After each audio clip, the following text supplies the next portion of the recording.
Welcome back to Beginner's Breadboards, my electronics learning journey. Today we're looking at a current mirror using Pmos transistors. So what this does is on our circuit we have three separate branches and they each have a Pmos transistor on them. On the first branch we have resistors, so a 330 ohm resistor and then a 5K potentiometer. And then the second and third branches each have an LED. And this is all being powered with 6 volts. So what this does is the resistors here allow us to vary the voltage on the gate. And what that allows us to do is change the amount of current that is passing through each of the branches. And so since each of the gates gets the same voltage, the same current will flow through each of the branches. And so that current is dictated by this potentiometer. And so with a Pmos transistor is as the voltage on the gate gets closer to 0, there will be more current that travels through it.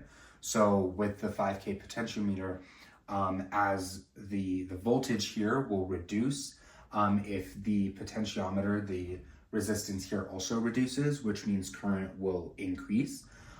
So we can vary that with that potentiometer. We have a 330 ohm resistor here because in case this potentiometer goes to 0, that will cause a lot of current to flow down each of the branches, which could damage components. So this pretty much acts as a protection resistor for the entire circuit.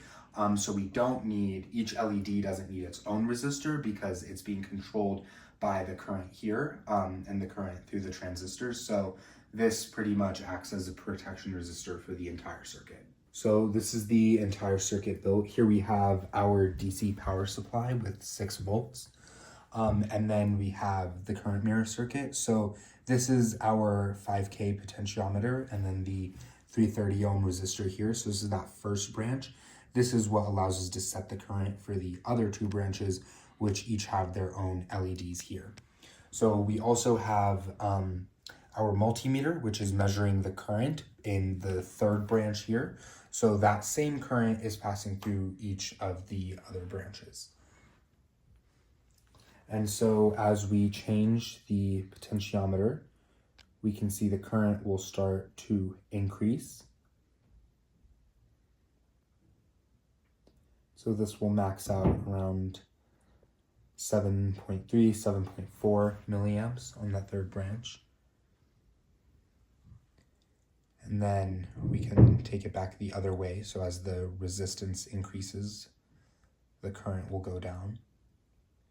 And then it bottoms out around 0.8 milliamps. So now we're measuring the voltage on the P gate. So with them at their lowest brightness, and this all the way to one side, P gate voltage is about 3 volts. And so as we again change potentiometer, this voltage will decrease. And so as the P gate voltage gets lower, we'll have more current flowing through the branches, and therefore the LEDs will increase in brightness. And then the other way, as the resistance increases, this voltage will also do that.